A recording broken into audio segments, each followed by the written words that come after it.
Всем привет! Меня зовут Нина Заславская. Сейчас мы пробуем новый формат для нас, и я буду очень благодарна, если вы досмотрите это видео до конца и напишите в комментариях, нравится ли вам он. Ну и, конечно, пишите свои вопросы, которые мы, возможно, разберем в следующем выпуске. Итак, первый вопрос. Что же делать мастеру перманентного макияжа после окончания базового курса? Многие, окончив обучение, не знают, куда идти, устроиться в салон или работать на себя, арендовать кабинет, или же кто-то думает, может поставить кушетку дома. Вот расскажу на своем примере, как было тогда, 9 лет назад. Конечно, это было гораздо проще, потому что не было такой огромной конкуренции в нашей сфере. Но я начинала, правда, принимать клиентов на дому, поставила кушетку, переоборудовала один кабинет и работала прям по минимальной цене. То есть брала только за материалы, чтобы набрать себе портфолио. После этого, конечно, вот этот ком сарафанного радио нарастает, а сарафанное радио, как мы знаем в нашей сфере, максимально работают и работают лучше всего. Там даже никакой таргет, инстаграм, интернет и все наружные рекламы не сравнятся с сарафанным радио, потому что чистые искренние эмоции клиента, которому действительно понравилась ваша работа. И когда клиент выходит счастливый от вас, он рассказывает вообще всем, подругам, мамам, папам тоже бывает. Поэтому я вам советую ставить минимальную цену, набирать портфолио, набивать руку. Если у вас что-то не получается, обязательно совершенствовать свои работы, посещать мастер-классы и добивать технику до идеала, потому что сейчас делать плохо вообще не получится. Если вы хотите все-таки занять нишу в этой сфере, если вы хотите быть крутым топовым мастером, вы должны всегда учиться, совершенствоваться, работать, тренироваться, и чем больше вы это делаете, тем круче результат. Второй вопрос. Где выгоднее работать, в салоне или на себя? В салоне вы обычно работаете в процентном соотношении, и процент может быть разный в зависимости от того, на своих материалах вы работаете, либо же предоставляет вам их салон. Процент разный, опять же, 70 на 30, 60 на 40, 50 на 50, везде по-разному. Но тут нет четкого однозначного ответа, где лучше работать. Всегда бывают разные ситуации, и если вы чувствуете неуверенность, если вы видите, что у вас не так много клиентов, конечно же, выгоднее пойти в салон, наработать клиентскую базу, но и вообще в команде работать всегда проще. Командный дух, он, как правило, заряжает и вдохновляет. Но опять же, бывает командный игрок, бывает сольный, и тут уже зависит от человека. Если вы видите, что в рамках салона вы уже не можете развиваться, и салон вас как-то ограничивает, вы хотите обучаться, салон вам не дает, либо вы хотите вырасти до преподавателя, а в рамках салона вы этого себе не можете позволить, конечно, я думаю, нужно тогда рассмотреть уже сольную карьеру.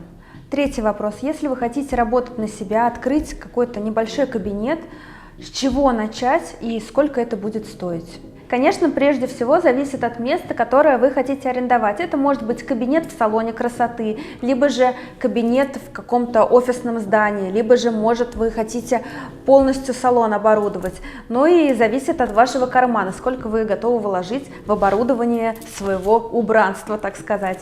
Но мы рассматриваем минимальный кабинет, и аренда кабинетика в салоне, обычно стоит, если в день, где-то от 2 до 6 тысяч рублей, опять же, зависит от региона, в котором вы работаете. Конечно же, потом стоит задуматься об оборудовании, и это абсолютно все, начиная от расходных материалов, пигменты, анестезия, оборудование, на котором вы будете работать, блок питания, машинка, скорее всего, вам потребуется лазер по удалению тоже, и, конечно, кушетка, столик, стульчик, лампа и, в общем-то, все вот это вам обойдется примерно в 300 тысяч, если вместе с лазером, но опять же берем по минимуму.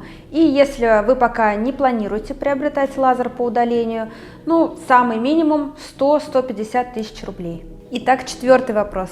Как изменить форму, если уже сделан татуаж? Конечно, прежде всего, когда клиент приходит со старым татуажем, я говорю, что нужно удалить. И почему нужно удалять? Когда старый татуаж недостаточно качественный, он какой-то невообразимой формы, который невозможно перекрыть, либо цвет вас не устраивает, обычно какой бывает? Серый, синий, фиолетовый, зеленый, желтый, красный. Это все неудачные оттенки, которые возможны при неправильной работе мастера. Конечно, нужно удалить. Я объясняю клиенту, что будет, если перекрывать. То есть в коже образуется как слоеный пирог. Я вот так и своими словами, на самом деле, каждому клиенту прям разжевываю. И говорю, что вот смотрите, у вас вот эти синие брови остаются в коже. Потом мы укладываем там 2-3 слоя корректора. Если это синий татуаж старый, корректор у нас, соответственно, оранжевый. По цветовому кругу Итона комплементарный цвет синего, как раз таки оранжевый. Мы этим корректором 2-3 слоя укатываем брови, чтобы синева вот это не просвечивала. И только потом берем еще один слой и укладываем коричневый пигмент. То есть в коже вот такая слоеность получается, и, конечно же, это там сидит. И выходит постепенно, учитывая то, что вот эта синева очень глубоко в коже лежит, она так и не выйдет, к сожалению, а будет выходить ваш поверхностный пигмент. Сначала коричневый пойдет, потом вот эта оранжевая прослойка будет подниматься, и в коже уже получится вот такая каша, смесь. И обычно, когда синие брови перекрывают оранжевым, потом еще коричневым, цвет выглядит таким больше даже фиолетовым, потому что происходит смесь, и в коже уже не только синий пигмент присутствует, но и где-то фиолетовый, где-то оранжевый, где-то коричневый, и это еще сложнее удалить потом. Поэтому я клиенту говорю, лучше удалить, набраться терпения и потом забыть про эти ужасные брови, как про страшный сон, сделать новые, красивые, просто их поддерживать. Поэтому вам этого же советую. 5-й вопрос. Чем лучше удалить татуаж, лазером или ремувером? И это очень популярный вопрос, и многие мастера на него не знают ответ, да и вообще клиенты приходят и говорят, вот я знаю, есть 2 удаления, ремувер и лазер, чем удалять мне? У меня в салоне есть 2 метода удаления, и лазер, и ремувер, потому что они действуют по-разному. Лазерный луч прекрасно справляется со всеми темными оттенками. Это синий, серый, там, зеленый, черный, темно-коричневый. Вот эти все яркие брови он прекрасно удаляет, но при удалении лазером происходит инверсия цвета. То есть если у вас брови были серые или синие, вы прошлись лазером, и они стали более теплого оттенка. То же самое наоборот, если вы стреляли какие-то теплого оттенка брови, они посереют, ну, будут более холодного, прохладного оттенка. С помощью лазера можно даже делать цветокоррекцию, просто проработав бровки на минимальной мощности. И они немножечко, например, могут стать теплее, если брови посерели. Но ремувер работает по-другому. Он также расщепляет пигмент на мелкие частички, выводит его нашей лимфатической системой, но оттенок пигмента при этом не изменяется. И на самом деле это плюс, например, при удалении на губах, потому что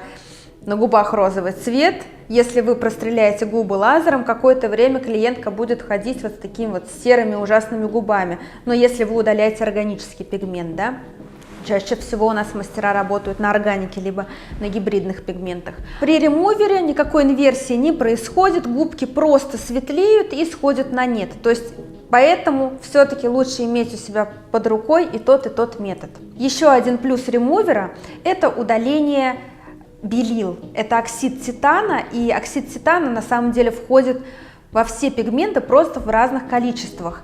И бывает такое, вот раньше было, брови набьют ужасные, там неправильно, или где-то там скривят, хоп, берут бежевый пигмент, забивают хвост и заново верхний хвост набивают. То есть вот такое, к сожалению, до сих пор приходит, еще вот кто 10 лет назад, там 15 набивал, и вот такая двуххвостка.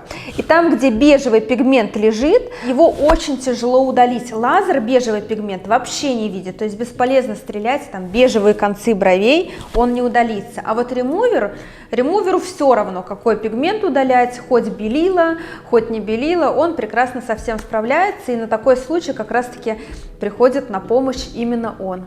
Итак, 6-й вопрос, очень интересный, отыскала его на просторах интернета, и девушка спрашивает, почему при работе на бровях, если ты заглубляешься получаются серые и синие пятна, а если ты делаешь татуировку, а ты делаешь ее глубоко, естественно, гораздо глубже, чем перманент, никакой синевы и серости не бывает. На самом деле это не так. Если вы работаете глубоко, неважно, на бровях, там, на руке или на ноге, всегда пигмент будет холоднее, потому что чем глубже вы уходите в кожу, чем дальше пигмент вы видите, тем он холоднее выглядит. Это как эффект Тиндаля художников.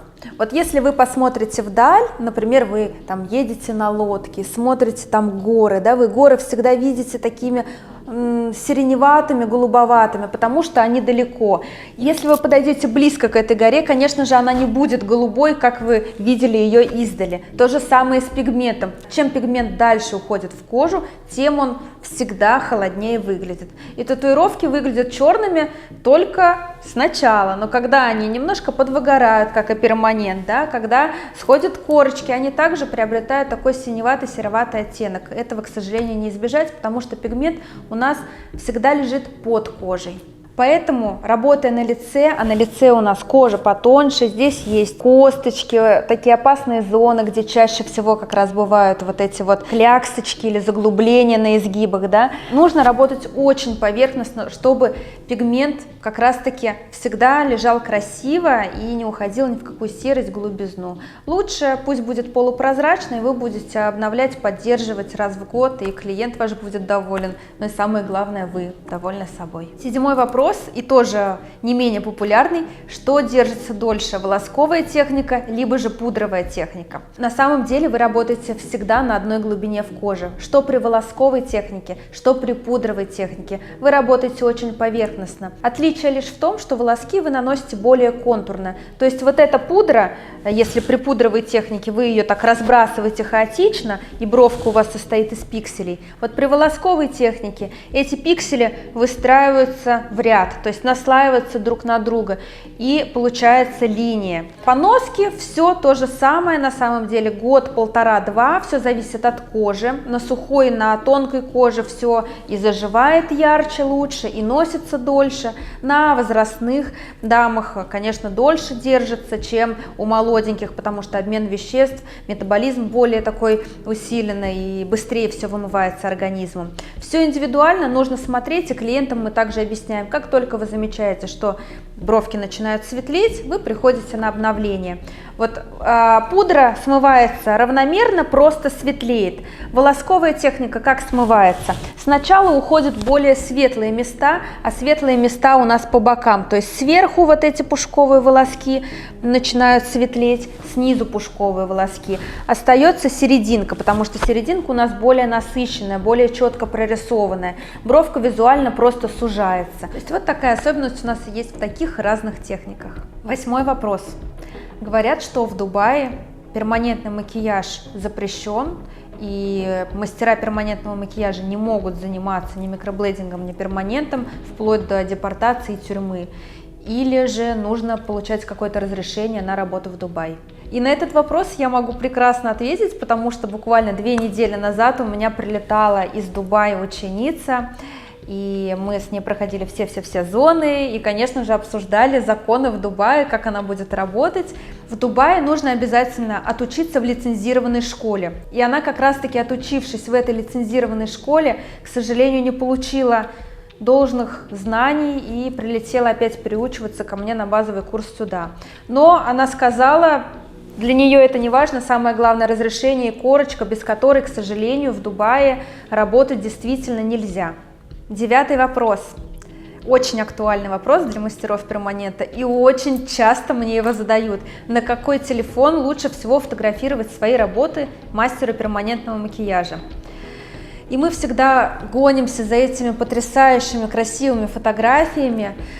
И я тоже в погоне за этим поменяла вот на 13 Pro iPhone, и, честно говоря, не совсем им довольна, потому что там есть зум, который постоянно переключается, очень детализирует кожу, и, посоветовавшись со своими коллегами, все говорят в один голос, что лучше всего свои работы фотографировать на iPhone 11, даже не на 11 Pro, 11 и 11 Pro, они очень похожи именно в работе. Поэтому я, конечно, посоветую вам не гнаться за последними моделями, а можете остановиться как раз-таки на iPhone 11. Кто-то из мастеров покупает себе второй телефон для работы, например, один iPhone, другой Samsung. Как мы знаем, айфоны при фотографии делают более теплую кожу, а Samsung прям так холодят. И вот именно зону глаз лучше фотографировать на Samsung, получаются более такие холодные и четкие фотографии. Но не обязательно покупать два телефона, можно просто приноровиться, фотографировать на один и, конечно же, ретушировать свои фотографии, потому что современный мир перманента всегда хочет красивую картинку. 10-й вопрос, заключительный и очень философский. Как бороться с выгоранием? Ведь мастера перманента частенько не испытывают какого-то вдохновения и уже не хотят работать, руки опускаются, и у меня так бывает на самом деле. И я считаю, когда вы испытываете такое чувство, нужно что-то обязательно поменять, например, съездить на конференцию, зарядиться какой-то энергией, посмотреть, как работают другие мастера, либо посетить мастер-класс, изучить что-то новое, например, волосковую технику, это очень актуально сейчас. Но, к сожалению, с выгоранием я еще сама не научилась бороться. Увидимся в следующем выпуске.